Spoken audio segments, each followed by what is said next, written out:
Mo kí gbogbo yín, mo kí wa nílé lóko, mo kí yín ní gbogbo ibi tí ẹ ti ń wò mí jákèjádò àgbáyé. Nós vemos de novo, tá mostrando boa noite, tá mandando boa noite a todos, aonde você estiver que você tá vendo a gente. Mo kí ààrẹ Ọmọlólú Mike Akínmúlẹ̀rọ. Ele tá mandando boa noite, abraço para mim de novo. Bẹ́ẹ̀ni mo kí ìyá wa Yèyé Odò ní gbogbo ilẹ̀ Àkókó káàbọ̀ sí orílẹ̀-èdè Brazil. Tá falando bem-vindo ao Brasil, Yèyé Odò de cidade de Àkókó, na Nigéria. Eu vou explicar para você, Yèyé Odò de cidade de Àkókó, na Nigéria, é filha de Cabieci. Então por isso que eu falo aqui, pessoal chegar aqui no Brasil agora, sabe, para resolver coisa, para resolver vida. Tá aqui Cabieci, rei de Egbe do mundo, tá aqui Yalo de Egbe do mundo, tá comigo no meu lado agora, Yèyé Odò de cidade de Àkókó, na Nigéria, que é filha do Cabieci. Ohun tí ààrẹ ń sọ ní èdè Portuguese ni pé Yèyé Odò àkọ́bí ọba àṣà àgbáyé ni ó jẹ́ ohun tí wọ́n gbìyànjú àti sọ nìyẹn. Lónìí orí ètò yín ti ètò wa àṣírí ìjìnlẹ̀ nípa ẹgbẹ́ Emèrè ní àwa episode 40 lèyí tí à ń ṣe lọ́wọ́lọ́wọ́ yìí. A gente está falando sobre o segredo atrás de Ẹgbẹ́ de Emèrè. Hoje vai ser 40 vezes que a gente vai fazer essa coisa, esse programa. Lónìí a fẹ́ gbọ́ àwọn ọ̀rọ̀ bíi méjì mẹ́ta lẹ́nu Yèyé Odò tí wọ́n wà lórí ìjókòó pẹ̀lú wa. Hoje a gente quer passar as perguntas. A gente quer aprender com o Yèyé Odò que está no nosso lado. Por isso que eu sempre falo uma coisa aqui no Brasil, eu falo para todo mundo. Que sabedoria não é coisa de idade.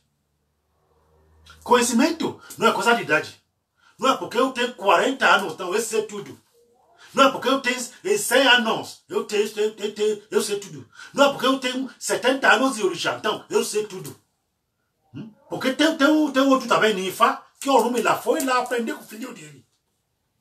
Então, na Nigéria, a gente espera a pessoa que Deus, que orixá, sabe, que natureza coloca em frente. A gente seguir eles para aprender muita coisa por eles. Hoje a gente vai aprender com Yèyé Odò, sabe? Que é princesa, filha do Kábíyèsí. A gente vai aprender muita coisa com ela hoje. Fídíò tí a kọ́kọ́ fi hàn yín ní ìgbà tí a kọ́kọ́ wọlé ọdún odò Uja Water Festival tí Yèyé Odò máa ṣe tó jẹ́ ọdún tí Yèyé Odò máa ṣe ní every August ni. Primeiro vídeo que nós passamos para você, tem festival que a gente chama Festa de Uja, de Rio de Uja, que ela que coordena cada ano. Esse aqui nós passamos para você primeiro. Ela que coordena aquela festival cada ano. Yèyé Odò máa ṣàlàyé díẹ̀ fún wa nípa ọdún yìí then àti ohun tó gbé wá sí orílẹ̀-èdè Brazil. Então ela vai explicar pouco para a gente sobre a festival que ela sempre coordena na Nigéria. Então, depois ela vai falar porque ela vem ao Brasil, o que ela vem fazer no Brasil, ela vai explicar pra gente. Gbogbo ẹ̀yin tẹ́ ti darapọ̀ mọ́ wa lórí ètò yìí, ẹ bá wa share program yìí, ẹ bá wa share. Você que tá vendo a gente agora, a gente quer você compartilhar esse programa. Onde você tiver, você tá vendo a gente, compartilhar. Manda compartilhar por pessoa, deixa a pessoa também aprender como vocês estão fazendo. Mo fẹ́ kí ẹ bá wa ká lọ nínú ìfọ̀rọ̀wé ọ̀rọ̀ Yèyé Odò. Agora vamos lá, vamos começar. Passa as perguntas por ela, que ela vai começar a responder para a gente passo a passo. Kí ó tó di pé a tẹ̀síwájú nínú ìfọ̀rọ̀wé ọ̀rọ̀ yẹn, ẹ tún wò díẹ̀ nínú fídíò ẹ̀. Antes que a gente começou, a gente quer que você veja o vídeo. Sabe? A gente vai passar vídeo, vai passar para você. Aquele festival que ela sempre coordena todo ano na Nigéria, a gente vai passar para você. Okay.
Mo kí gbogbo yín pé ẹ kú àtàárọ̀, ẹ kú àdúró tiwa. De novo, a gente volta para falar com você de novo.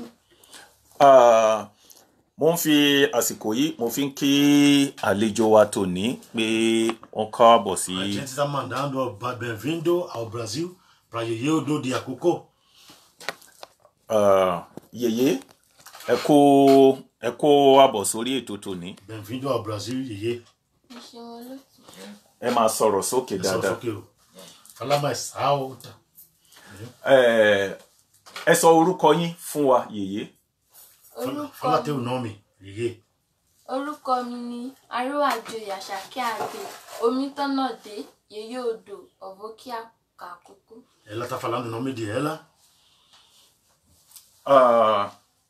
Princess Àṣàkẹ́ Àdè Omítọ́nàdé Arúwàjòyè the Yèyé Odò of Àkókó. Mo kí yín kó àbọ̀ sí orílẹ̀-èdè Brazil. Bem-vindo ao Brasil. A fẹ́ kí ẹ ṣàlàyé fún wa ní kúkúrú ilé ẹ̀kọ́ wo ni ẹ lọ àti pé ipò wo ni ẹ wà nínú ẹ̀kọ́ yín lọ́wọ́lọ́wọ́ báyìí. Então, a gente pergunta a ela que ela está estudando, qual série que ela está agora? Porque na Nigéria, onde a gente vem na Nigéria, educação é tudo. Qualquer coisa que você está fazendo, a gente não brinca com educação. Tem que você estudar. Porque quem não tem estudo, não tem coisas boas na vida. Mo lọ sí ilé-ìwé Greater Access tí ó wà ní ìlú Èkó. Mo dẹ̀ wà ní SS2. Então, ela tá fazendo segunda grau. Ela tá no terceiro ano, segunda grau. Então, ela tá estudando na Lagos, na Nigéria. Kí ni orúkọ bàbá yín àti pé iṣẹ́ wo ni bàbá yín ń ṣe? Qual o nome de seu pai? Seu pai trabalha o quê? O que seu pai está trabalhando? Orúkọ bàbá mi ni His Royal Majesty Ọba Àṣà Àgbáyé. Olóòṣà dẹ̀ ni wọ́n, oníṣègùn. Então, ela está falando que meu pai, falando o nome do meu pai, é rede Ẹgbẹ́ do Mundo, sabe? Meu pai é rede Ẹgbẹ́ do Mundo. Ele é olorixá, ele é babaláwo, ele é pessoa que cura. Ele trabalha ele é curadora, ele cura pessoas, ele é curador, sabe? Ele cura muitas pessoas sempre vêm, procura ele sempre resolve problemas de pessoas. Esse aqui que é pai de ela. Mo fẹ́ kí ẹ sọ orúkọ ìyá yín àti pé iṣẹ́ wo gan ni ìyá yín ń ṣe. Fala o nome da sua mãe fazer o quê? Orúkọ ìyá mi ni Her Spiritual Majesty Ìyálóde Ẹgbẹ́ Àgbáyé. Olóòṣà dẹ̀ ni wọ́n, oníṣègùn. Então, ela tá falando minha mãe é Ìyá Ẹgbẹ́ Àgbáyé, que é minha mãe. Então, minha mãe também trabalha, sabe, com coisa de xexê. Toda a minha família, nós trabalhamos dentro da coisa de xexê que nossa família trabalha. A jẹ́ pé ẹ bá òòṣà ń lé ni. Bàbá yín ó jẹ́ olóòṣà, ìyá yín náà ó jẹ́ olóòṣà ti ìṣẹ̀ṣe. A jẹ́ pé ẹ bá ìṣẹ̀ṣe ní ilé ni. Então, ele fala para ela, então, você nasceu dentro de òòṣà. Porque como que seu pai, sua mãe trabalha por isso. Você nasceu dentro de culto de òòṣà. Ẹ ti pé ọmọ ọdún mélòó báyìí? Quantos anos você tem agora? Ọmọ 16 years ni mí. Então, ela está falando que ela tem 16 anos. Ela tem 16 anos. Gẹ́gẹ́ bí a ṣe máa ń wò yín gẹ́gẹ́ bí arúgbá odò Òòjà àti arúgbá ajé àgbáyé, arúgbá ajé ẹgbẹ́ àgbáyé, ṣé virgin ṣì ni yín ni èyí tí ó jẹ́ Mudia tàbí ẹ ti disvirgin tí. Então, uma coisa que a gente pergunta a ela, porque na Nigéria é lugar que a gente sempre espera, a gente é esperto por nossa orixá. A gente é esperto por que a gente está fazendo. Então, a gente está passando pergunta para ela agora. Você tem divindade ainda? Ainda ou não? Porque quem está nessa posição tem que ser uma pessoa com segredo. Tem que ser uma pessoa que conversa, que tem uma coisa, que tem respeito, para não começar a fazer coisa errada na vida. A gente pergunta a ela agora, você já conhece homem na sua vida? Virgin ṣì ni mí èyí tó ń jẹ́ wúndíá torí virgin ló lè rúrú àwọn ìgbà yẹn. Então ela está falando que até os 16 anos, ela nunca chega perto de homem na vida dela. Porque que vai colocar a igba na cabeça na Nigéria tem que ser pessoa que nunca conhece homem. Tem que ser uma menina que nunca conhece homem na vida. Ẹ ṣeun púpọ̀. A gbọ́ wípé ẹ̀yin ni ẹ bẹ̀rẹ̀ ọdún odò Òòjà, èyí tí ó jẹ́ pé wọ́n ti ṣe sẹ́yìn ní nǹkan bí ọdún 200 ọdún ó lé tí wọ́n ti ṣe ọdún odò Òòjà yìí sẹ́yìn. A gbọ́ pé ní nǹkan bí ọdún 4 ni odò Òòjà yìí lẹ padà wá tí ẹ wá ń ṣe ọdún odò Òòjà yìí. A fẹ́ kẹ́ sọ ní kékeré ní kúkúrú kí lohun tó fà á gan tí ẹ fi gbéra láti Èkó tẹ́ fi sọ fún bàbá yín wípé ẹ fẹ́ lọ sí ìlú láti lọ máa ṣe ọdún odò Òòjà. Ṣódò yìí ló pè yín fúnra rẹ̀ ni tàbí ó wù yín láti lọ máa ṣe ọdún náà? A máa fẹ́ kẹ́ ṣàlàyé ní kúkúrú. Então, uma coisa que a gente está perguntando ela, porque esse que ela toma título hoje, sabe? Já foi cultuado mais 2000 anos atrás. Que está cultuando esse rio. Depois que parou lá, a gente está perguntando ela, foi você que escolhe? Meu pai, eu quero voltar para a cidade para dar continuidade. Para dar continuidade esse cultuar, para cultuar esse rio. Você que escolhe, uma pessoa fala para você, ou você vê algum visão por isso? Odò yìí ló pè mí tó fara hàn mí pé kí wá máa bọ òun torí ó ti pẹ́ tí wọ́n ti bọ́ ọmọ torí àwọn baba ńlá wa ló máa ń bọ ìsìn ọ̀làjú ti dé kò sẹ́ni tó fẹ́ bọ́ mọ́. Odò náà fúnra rẹ̀ ló wá pè yín. Bẹ́ẹ̀ ni òun ló fara hàn mí pé kí wá máa bọ òun. Então, ela está falando que porque ela escolhe para cultuar esse rio que todo mundo, que a maioria abandona, que ninguém cultua mais, já foi cultuado 1000 anos atrás. Ela está falando que foi aquela poder que está dentro do rio, que procura ela, que fala por ela, que escolhe ela, que fala por ela, depois que escolhe, que explica por ela, que ela foi para o pai. Foi aquele rio que chama ela, agora a sua vez, vem me cultuar, vem oferecer coisa para mim, vem me louvar, vem fazer coisas boas no meu lado. Gẹ́gẹ́ bí odò yìí ṣe pè yín tí ẹ wá ń bọ odò yìí, a sì ń rí àwọn oríṣiríṣi àwọn ènìyàn tó wá káàkiri láti orílẹ̀-èdè. A fẹ́ kẹ́ ṣe àlàyé fún wa àwọn tí wọ́n bá wá bá yín ṣe ọdún yìí tí wọ́n wá bọ odò yìí, lára àwọn ohun tí wọ́n bá tọrọ ṣé bí kí ni odò yìí lè fún èèyàn, irú ṣé agbára ni tàbọ́mọ tàbí kí ni àwọn odò yìí máa ń fún ènìyàn tí ẹ̀rí sì ti ń wà fún. Então, a pessoa que vem de fora, que vem para cultuar com você, sabe? O que o rio oferece por ele depois? O que pessoas está, o que eles estão ganhando por isso? Parece para cultuar esse rio por você, o que ele Tá ganhando. O que esse rio oferecendo por eles? Pode falar.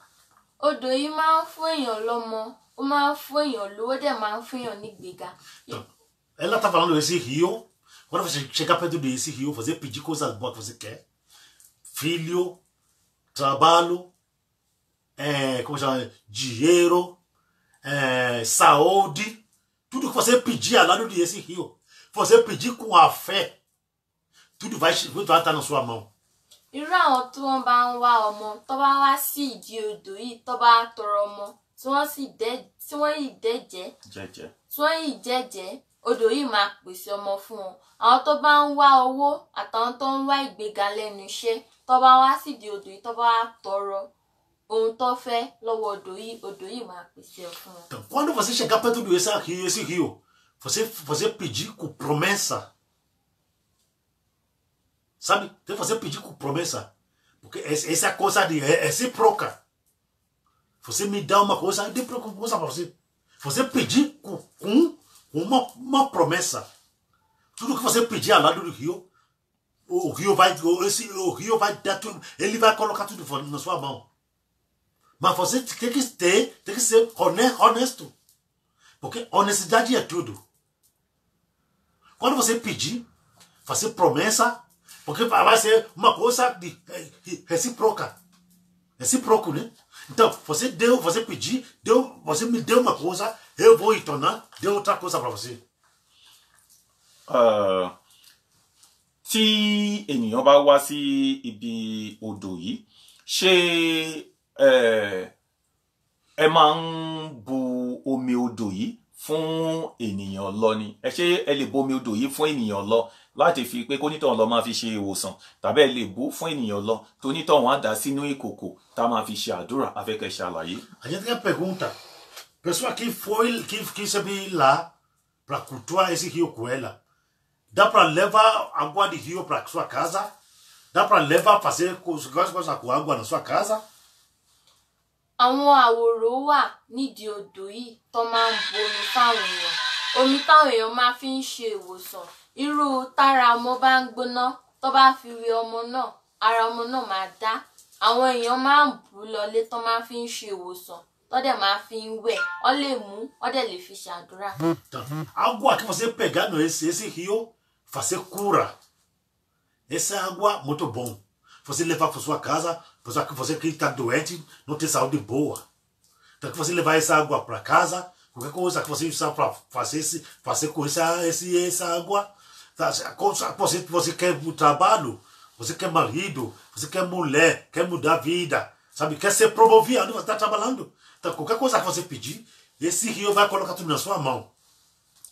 A gbọ́ wípé tí ènìyàn bá wá sí ọ̀dọ̀ bàbá yín, tàbí tó jẹ́ pé wọ́n wá sọ́dọ̀ ìyá yín, tàbí wọ́n wá tọ́ntọ́ ẹ̀yin gangan fúnra yín wá, a gbọ́ pé omi lẹ máa ń bù, tẹ máa ń ṣe àdúrà sí, tẹ máa fi ń ṣe ìwòsàn àti ìgbàlà fún wọn. A fẹ́ kí ẹ ṣe àlàyé rápẹ́ lé lórí. Então, a gente sempre fala, quando uma pessoa te procurar ela, porque ela tem uma coisa que ela sempre faz na Nigéria. Ela tem uma maneira que ela cura pessoas na Nigéria. Então, quando uma pessoa chega perto dela, vai lá jogar com ela, o que ela faz depois?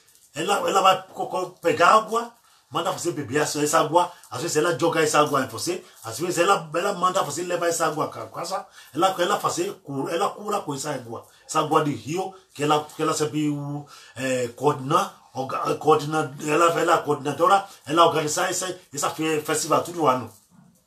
Bẹ́ẹ̀ ni àwọn èèyàn tó bá wá sí ọ̀dọ̀ mi àbọ̀dọ̀ bàbá mi tó fẹ́ wá ṣe àyẹ̀wò tàbí tó fẹ́ wá wo iṣẹ́ lọ́dọ̀ mi, omi mo máa ń bù tí mo máa ń wò, tí mo máa fi ń wo nǹkan tó bá wá.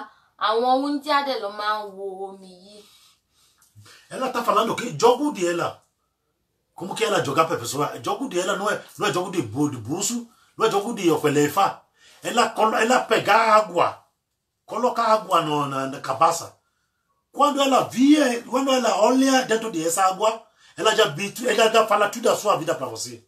Mas quem sempre faz isso da Nigéria, como que ela falou, pessoa virgem, que nunca conhece homem, que sempre faz isso aí na Nigéria. Quando menina é virgem, ela vi tudo a coisa, como que ela vide, ela coloca água dentro de cabaça, via dentro de essa água, ela já sabe o problema, ela já sabe tudo a coisa que tá passando na sua vida. Mo kí yín kó àbọ̀ sí orílẹ̀-èdè Brazil. Muito obrigado ao Brasil. ẹ ṣeun olóòtú. Ó dà pé ìgbà àkọ́kọ́ rèé tí ẹ kọ́kọ́ máa travel kúrò ní orílẹ̀-èdè Nàìjíríà lọ sí orílẹ̀-èdè mìíràn. bẹ́ẹ̀ni. Agora, essa é a primeira vez que ela vai sair da Nigéria, que ela vai viajar fora da Nigéria. Ká ní pé ìgbà àkọ́kọ́ tẹ máa kọ́kọ́ wọ inú aeroplane rí, àbí? É a primeira vez que ela vai andar de avião também, porque ela vai pegar avião para viajar de avião. Nígbà tí ẹ wọ inú aeroplane, tí aeroplane fẹ́ gbéra, báwo ló ṣe rí lára yín? Àfẹ́kẹ́ ṣe àlàyé. A gente quer que ela fale sobre a experiência que ela tem. Quando ela entra dentro de avião, quando o avião quer decolar, a gente quer falar a experiência dela. nígbà tí aeroplane yẹn gbéra àyà mi kọ́kọ́ já ẹ̀rù dẹ̀ bà mí ó dàbí ìgbà tó fẹ́ gbé mi jù sínú omi. Ela está falando quando o avião quer decolar na Nigéria.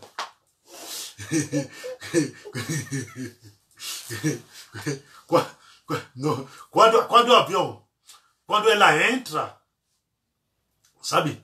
Quando o avião quer decolar, ela fica com medo. Ela pensa que o avião vai jogar ela dentro do rio. Ela aparece na frente dela, sabe? Rio, mar grande, que parece que foi jogado dentro do mar ou do rio.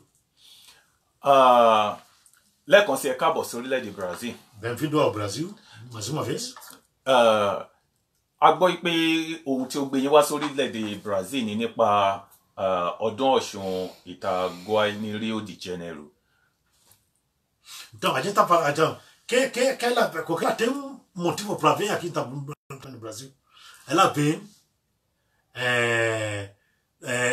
para festejar para a pessoa lá na cidade de Rio de Janeiro, cidade de Itaguaí, porque vai ter festival do Oxum, cidade de Itaguaí, dia 29 de março, esse mês agora, vai ter festival de Oxum lá na cidade de Itaguaí.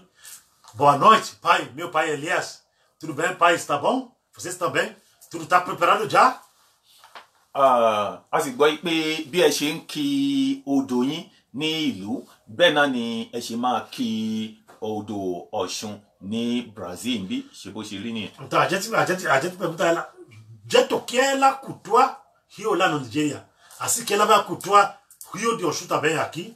bẹ́ẹ̀ni olóòtú. Então, assim que ela vai cultuar Rio de Ọ̀ṣun aqui. Ìbéèrè tí mo wá fẹ́ béèrè ni pé bí ẹ ṣe máa ń wo omi tàbí tẹ máa ń fomi ṣe ìwòsàn ní orílẹ̀-èdè Nàìjíríà, ṣé bẹ́ẹ̀ náà ni ẹ lè wo omi tàbí kẹ́ fomi ṣe ìwòsàn fún àwọn tó bá nífẹ̀ẹ́ sí ní orílẹ̀-èdè Brazil bí? bẹ́ẹ̀ni olóòtú. Então a gente está perguntando, jeito que ela vê água, porque jeito que ela jogar é diferente. Quando ela joga água dentro de cabaça, uma coisa, ela vê, ela já fala seu problema. Não precisa, ela não joga nem o bolso, nem o pelé, faz nada. Porque quando ela vê aquele água, sabe, a gente está perguntando, esse daí dá para ela fazer aqui, ela fala, dá para fazer. Por isso que eu estou falando, onde você estiver agora. Você está passando alguma dificuldade na sua vida. Para de ser orgulho. Joga orgulho. Para de ser orgulho. Orgulhoso não leva a gente a chegar em nenhum lugar. Porque ninguém sabe tudo. Quem sabe tudo não vai saber nada. Então, procura a gente. Por isso que eu falei para você. Agora a gente tem coisa de, como chamam aqui, pacote aqui no Brasil agora, é pacote. Como vocês chamaram aqui, você brasileiro, é pacote. Tem cabeça, sabe? Quem de do mundo aqui no Brasil? Tem gênero de EB do Brasil que está na minha frente. Tem Yeyeodo também no Brasil. Então, procura a gente. Procura a gente. Vem resolver seu problema. Colocar o fim no problema. Essa coisa que você... Essa vida de redondo. Que não vai à frente, não vai atrás. Essa vida de quase. Deixa aqui parar. Colocar o fim nessa vida. Procura a gente. Resolver seu problema. Não deixa a sua vida marcar uma coisa. porque cada como que sabe falar, cada nasce com algum motivo. Cada uma pessoa nasce com algum motivo. Sabe? Veja a sua vida, muda a sua vida. Para de ser o guru. Não para de ser vida de que você não tem, quer levar para o outro. Você não tem o carro. Como que você quer ter o carro no mão de outro? Você não tem a casa. Como que você tem? Você nunca tem terreno. Como que você vai fazer coisa? Como você vai inovar a vida de pessoa? Como é que a pessoa que chegar na sua vida, sua casa vai ter mudança? Quando você não tem uma coisa que você quer ter para a pessoa na mão. Para de ser o guru. Muda a sua vida. Coloca mudança na sua vida. Coloca mudança na sua vida. Tira vergonha. Tira vergonha. Porque como que você vai falar? A maioria aqui dá só isso na rua. Que? Dentro de casa de ele, dentro de quarto, tem pessoa que entra no banheiro para chorar. Mas quando ele chegar na frente, todo mundo ele começa aqui. Para mim, essa não é vida. Essa não é tipo da vida. Você não nascer por isso. Não é motivo que você nascer. Sabe? Então tem que você mudar a sua vida. Deixa a sua vida começar a correr. Não deixa a sua vida assim, água parado. Sabe? Por isso que é bom você procurar a gente. Eu passo meu número para você de novo. Yeye Odo, a máa fẹ́ kí kẹ́ kí oríkì Ọ̀ṣun díẹ̀. So ẹ máa kọrin Ọ̀ṣun náà díẹ̀. So tá bá ṣe tán ẹ wá gbàdúrà bóyá bí ìṣẹ́jú kan fún àwọn èèyàn. Ṣùgbọ́n ẹ máa kọ́kọ́ kí oríkì Ọ̀ṣun. Oríkì Ọ̀ṣun ni kẹ́kọ́ kí. Then lẹ́yìn yẹn ẹ wá kọrin Ọ̀ṣun.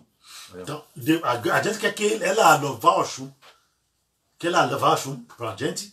Depois ela vai cantar cantina de Ọ̀ṣun. Isso é que ela vai fazer pra gente agora. Bí ẹ ṣe máa ń ṣe nínú odò yẹn gangan. Como que ela fazer quando ela está oferecendo coisa no festival que ela coordenadora, que ela faz tudo ano.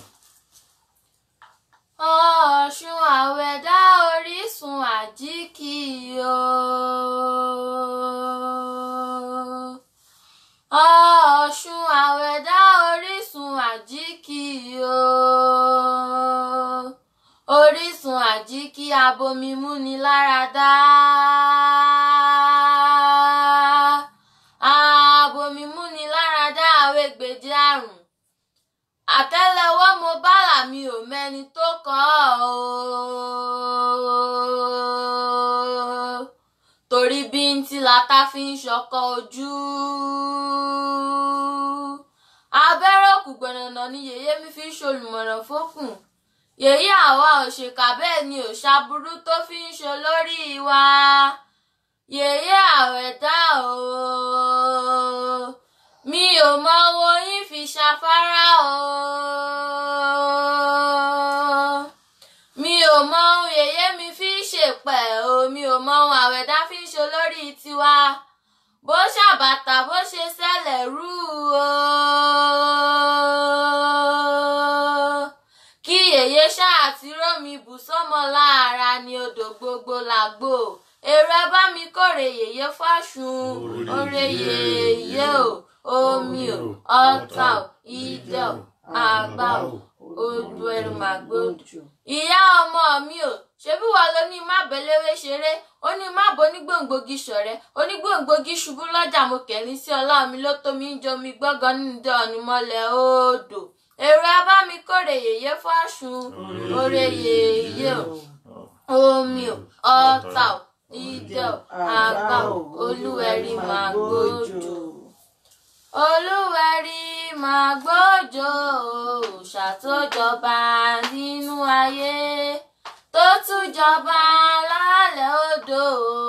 Kí ni wọ́n fi yin yèyé mi ọlọ́mọ rẹpẹtẹ lábẹ́ omi. Borí ń gbóná ẹ bomi wẹ̀rí, bẹ́sẹ̀ ń gbóná ẹ gbẹ́sẹ̀ bodò. Tútù ni yèyé àwa ọlọ́mọ rẹpẹtẹ lábẹ́ omi. Ẹ pé yèyé lọ́ba, ẹ pé yèyé lọ́ba o. Ẹ bá mi pé yèyé lọ́ba, ẹ pé yèyé lọ́ba o. Ọ̀ṣun ò fẹ́ rìgímọ̀ alábòsí kì í rèédí Ọ̀ṣun. Ọ̀ṣun ò fẹ́ rìgímọ̀ rárá rárá. Ọ̀ṣun ò fẹ́ rìgímọ̀ alábòsí kì í rèédí Ọ̀ṣun. Bẹ́ẹ̀ bá pomi tí ó jẹ ò ẹ kíyèsí wàyín. Bẹ́ẹ̀ bá pomi tí ó jẹ ò ẹ kíyèsí wàyín o. Ọ̀ṣun ò fẹ́ rìgímọ̀. Ọ̀ṣun ò fẹ́ rìgímọ̀ alábòsí kì í rèédí Ọ̀ṣun. Omi lábu ẹ omi lábu mú. A kì í bómi ṣọ̀tá aráyé. Aráyé o, omi lábu ẹ omi lábu mú. A kì í bómi ṣọ̀tá aráyé. Aráyé o, má fọwọ́ padà yèyé omi lójú. Lójú o, má fọwọ́ padà yèyé omi lójú. Lójú o, Iyemọja o, Olúwẹ̀rí, má fomi bá wa jà o. Ẹ bọ́ra inú omi. Yèyé máa ń bọ̀ o. Ládé Kọjú máa ń bọ̀ o. Ẹ bọ́ra inú omi. Gbẹ̀rẹ̀gùn jámọ̀. Ládé Kọjú máa ń bọ̀ o. Oreye Ọ̀ṣun o. Oreye ìyá o. Oreye Ọ̀ṣun o. Oreye ìyá o. Oreye Ọ̀ṣun o. Oreye ìyá o. Ẹ ṣeun púpọ̀ púpọ̀ Yèyé Odò. A wá fẹ́ kí ẹ bá wa ṣe àdúrà fún gbogbo àwọn tí wọ́n ń wò yín lọ́wọ́ yìí, àwọn tí wọ́n tọrọ ọmọ, tí wọ́n tọrọ owó, tí wọ́n wà ní ìṣòro kan, tẹ̀sí bá wa fi ẹsẹ̀ fàtì lẹ́yìn. Muito obrigado, Yèyé Odò. Agora a gente vai que você é exemplo todo mundo. Aonde ele tiver que ele tá vendo a gente depois, a gente quer colocar como o Rick de Ifá para terminar tudo. Mo ṣe bá kọ́dà ayé, mo ṣe bá ṣe dárùn, ọba jùpọ̀ ọba jùmọ̀ bá dúró bọ́ bá bẹ̀rẹ̀ bọ́ ìbáyín ni mo ṣe. Gbogbo gbárùmẹ̀lẹ̀ tó ń fojú bọ́ láwùjọ àgbo ìbáyín ni mo ṣe. Bá tí mo jẹ́ ní àṣìlẹ̀ ìbá ìkẹ́kọ̀ọ́ wọlé àṣẹ. Mo wá ṣàdúrà fún gbogbo ẹ̀yin tẹ́ ń wò mí lọ́wọ́ báyìí, àdúrà yín á gbà o. Ẹ ní ṣàṣetì, ojú inú yín ò ní fọ́ o, tòde yín ò ní bàjẹ́ o, àdúrà yín á gbà o. Gbogbo tẹ́ bá ń tọrọ báyìí tẹ́ ń wá báyìí, òdòjà máa ṣe fún yín o. Gbogbo tẹ́ bá ń fẹ́ bá òdòjà máa ṣe fún yín. Gbogbo ẹ̀yin tẹ́ ń wáṣẹ́, òdòjà máa pèsè iṣẹ́ fún yín. Gbogbo ẹ̀yin tẹ́ ń wá ọmọ, òdòjà máa pèsè ọmọ fún yín. Torí fákan ló ní pé alólómi alòlómi àti wáyé gúnugún àti rọrùn àkàlàmàgò ojú ń ro gúnugún tòkí adífá fún olómi tútù tí ń ṣe àgbọn mìrègún ifá lóde kéèkú mo lóde ohun èrò nífẹ̀ẹ́ Ọ̀rúnmìlà onífẹ̀ẹ́ olómi tútù fúkúpa ohun Ọ̀rúnmìlà sì dìmúlẹ̀ gbogbo ẹ̀yin tẹ́ ń wò mí báyìí ẹ̀ ní kú o ẹ̀ ní kú ní ọdún 2020 o ikú ò ní ìyálé yín o ẹrù tábí ọmọ ètú wọn ní gbé káyín mọ́lẹ̀ o wọn ní gbé yín tẹ́lẹ̀ ọkọ̀ wálé o wọn ní gbé yín tẹ́lẹ̀ ọkọ̀ wálé o lẹ́tà àbànújẹ́ báyìí wọn ní rán sí yín lẹ́tà àbànújẹ́ báyìí wọn ní rán sí yín ẹ̀ ní ṣọ̀fọ̀ ọ̀nà ọdún tuntun o ẹ̀ ní ṣọ̀fọ̀ ọ̀nà ọdún tuntun o torí fákan ló ní pé èjì ni mo gbé mi ò gbẹ́ nìkan adúfá fún ojú oró tí ń sunkún lọ sàrẹ̀lẹ̀ àbàtà yóò ní yóò kọ́lé àlàyé yóò kọ́ tọmọ ní bíbí kí ló sojú oró dọlọ́mọ ìsàlẹ̀ àbàtà ni yóò sojú oró mi dọlọ́mọ ìsàlẹ̀ àbàtà kí ló sojú oró dọlọ́mọ ìsàlẹ̀ àbàtà ni yóò sojú oró mi dọlọ́mọ ìsàlẹ̀ àbàtà gbogbo ẹ̀yin tẹ́ ń wá ọmọ báyìí odò já máa pèsè ọmọ fún yín o gbogbo ẹ̀yin àgọ́ báyìí odò já máa pèsè ọmọ fún yín o ẹjọ́ ògùlùsọ oníṣọ̀bọ̀já lámìlá ibà ó máa fi lé yín ṣe bùgbé ó máa fọ̀dọ̀dọ̀ yín ṣe bùgbé ẹ máa lájẹ lọ́wọ́ ẹ níní lọ́rùn ẹ máa lájẹ lọ́wọ́ ẹ máa fi ṣe ohun rere ẹ máa lájẹ lọ́wọ́ ẹ máa fi tọ́mọ ẹ máa lájẹ lọ́wọ́ ẹ máa fi lọ sílùú òyìnbó ẹ máa lájẹ lọ́wọ́ ẹ máa fi ṣe ohun rere tó ń ṣe nílé ayé ibi tẹ́gbẹ́yìn bá ti náwó bá ẹ̀ ní nájú ń bẹ̀ gbóhùn tẹ́gbẹ́yìn bá ń ṣe nírọ̀rùn ẹ̀ ní ṣe tọ̀dọ̀ yín nínú ìlera torí fákan ló ní pé mo mọ̀ ọ́ dá o mo mọ̀ ọ́ rù mo mọ̀ ọ́ dá o mo mọ̀ ọ́ rù adífá fún lomi tútù tí ń ṣayà gbọ́n mi règún ìjọ tó ń tìkọ̀lé ọ̀run bọ̀ wá sílé ayé tó lòun ò ní lórí ọmọ tó lòun ò ní lórí ọkọ tó lòun ò ní lórí ohun mèremère nílé ayé èmi tí wàá forí mi ṣìwọ́ omi jẹ́ ń bá wọn lówó lọ́wọ́ o èmi tí wàá forí mi ṣìwọ́ omi jẹ́ ń bá wọn lọ́kọ láyé o gbogbo ẹ̀yin tẹ́ ń wò mí báyìí tí wàá forí yín sí omi máa jẹ́ kẹ́ lówó lọ́wọ́ omi máa jẹ́ kẹ́ lọ́kọ láyé omi máa jẹ́ kẹ́ ní ohun rere gbogbo ohun tẹ́gbẹ́ yín bá ń ṣe nírọ̀rùn báyìí omi ò ní jẹ́ kẹ́ ṣe tọ̀dọ̀ yín nínú ìṣẹ́ omi ò ní jẹ́ kẹ́ ṣe tọ̀dọ̀ yín nínú ìṣẹ́ ẹ kó rí bẹ́ẹ̀ kẹ́ kó ṣe bẹ́ẹ̀. Mo kí Yèyé Odò fún gbogbo ilẹ̀ Àkókó pé ẹ kú àtàárọ̀. Muito obrigado, Yèyé Odò. Muito obrigado. Fún gbogbo ẹ̀yin tí ẹ ń wo Yèyé Odò lọ́wọ́ yìí. Você que tá vendo a gente agora onde você estiver. Ní on the 29 nínú oṣù tí a wà yìí. Dia 29 esse mês. Ẹ ní àǹfààní láti pàdé Yèyé Odò nínú ọdún Itaguai ní Rio de Janeiro. Você tá morando no Rio, São Paulo, todo lugar. Você vai pro festival. Yèyé Odò vai estar ali no festival de Oxum de Itaguai. Dia 29 ela vai estar ali. Ẹ̀yin tí ẹ bá sì fẹ́ kí Yèyé Odò kó visit temple yín tàbí ẹ fẹ́ wá visit ẹ kó tó di àkókò náà àyè wà fún. Você também que você quer conhecer Yèyé Odò. Você que ela vai até você quer ver até a gente, ou você quer ver como que ela colocou água dentro de cabaça, como que ela viu jogo dentro de cabaça. Pode vir. Eu vou passar meu número para você. 041 999 41 7517. 041 999 41 7517. Ẹ̀yin tí ẹ bá wà ní outside Brazil tí ẹ fẹ́ bá Yèyé Odò sọ̀rọ̀ tàbí tí ẹ fẹ́ àdúrà tàbí ìwádìí ẹ lè yí mẹ́sẹ̀gì Yèyé Odò lórí WhatsApp +234.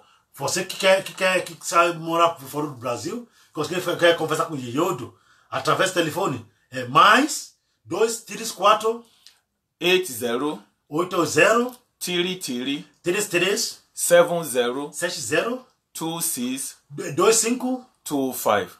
2625. Lẹ́ẹ̀kan sí +234 mais 234 80 08 33 70 26 26 25. Tàbí fún àǹfààní ẹ̀yin tí ẹ bá fẹ́ attend ọdún Odò Ìjà Water Festival tó jẹ́ ọdún Yèyé Odò. Ó você que quer atender, que quer visitar ela na Nigéria, quando ela tá fazendo festa de Odò Ìjà na cidade dela lá. August 3 and 4. Vai ser agosto, dia 3, dia 4 de agosto desse ano.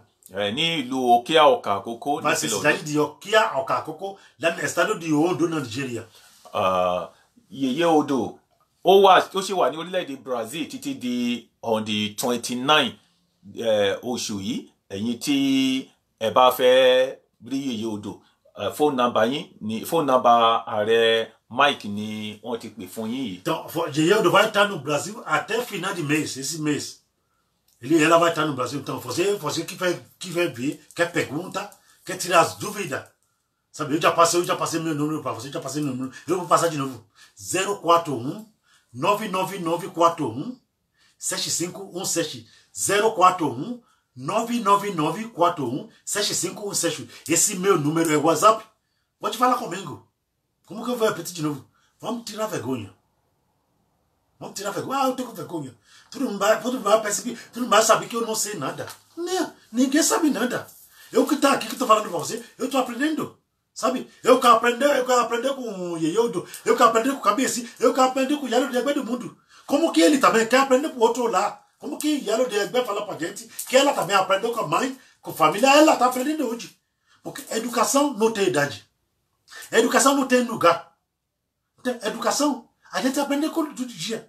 Educação deixa a gente evoluir. Educação deixa a gente crescer. Educação deixa a gente ter cabeça boa. Educação deixa você ter cabeça boa. Aí, qualquer lugar que você está falando, todo mundo sabe que fulano sabe que ele está falando. Sabe? Mas, quando a pessoa está com vergonha, Quando a pessoa está com orgulho, ele não vai chegar em nenhum lugar na vida. Então, manda WhatsApp. Fala comigo. Eu vou responder. Até ele não fala que você nunca sabe quem é que você é. Só pode falar comigo, mas só manda foto de quem é seu foto. Ele fala com você. Porque tem pessoa que manda assim pra mim. Que não vai mandar foto dele, ele manda foto de cachorro, foto de coelho, que ele coloca. Mas eu conversar com ele. Então pode mandar assim, eu vou conversar com você. Vamos aprender por um de outro. Sabe? Que não é, a gente não vai chegar em nenhum lugar. Que não é, não vai ter evolução. A gente está falando de evolução, eu quero crescer, eu quero evoluir. Então, quem quer crescer, quem quer evoluir, tem que procurar, tem que fazer pesquisa. Tem que procurar.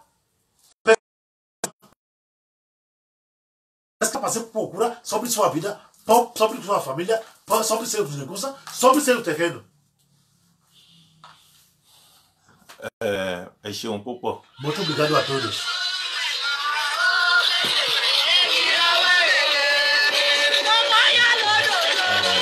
So mo fẹ́ fi mísíkì ní ọmọ àfihàn.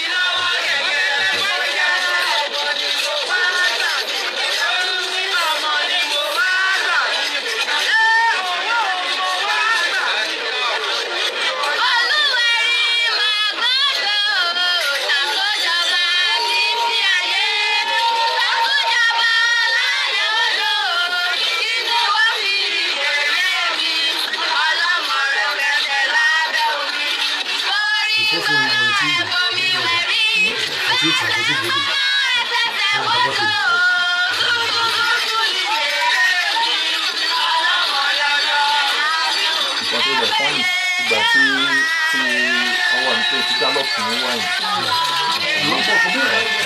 Tí gálọ́pù ń wà yìí. Ẹ máa rí ó jáde yìí ó.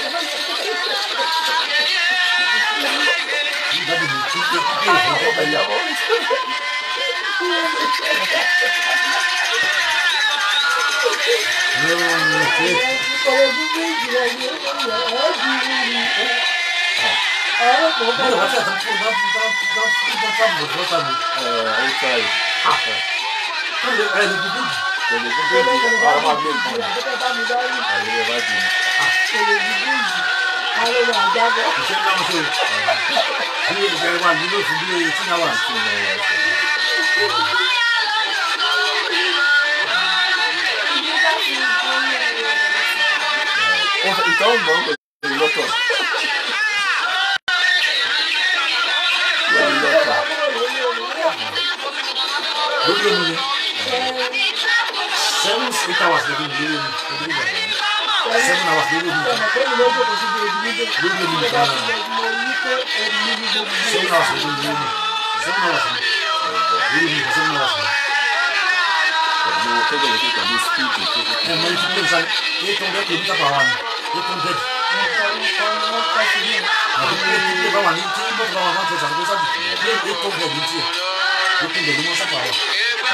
Náà ló mọ iye hours tí mọ́tò àti ìgbà orí omi. Mo kàn sọ ni.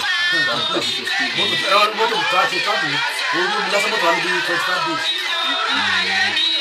Ká tẹ́ ibi 7 hours ni. Ṣé mọ́tò lè yí ní àpapọ̀ láti lè fẹ́ débà ọkọ̀ ojú omi lórí láti fẹ́ débà ọkọ̀ ojú omi lórí 18 days. 18 days. Láti lè fẹ́ débà 18 days. Ádámù kò dé ní ilé tó Láì ní àwọn tó ń dẹ́rẹ́ àwọn àbọ̀sí bá sì bọ̀ àwọn ọmọ ọmọ àti wọn gbà tó ń gbà tó ń gbà.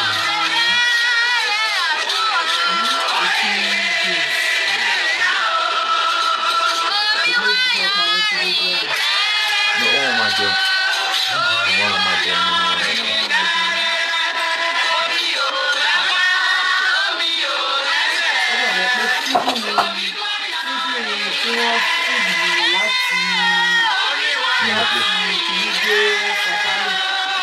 láti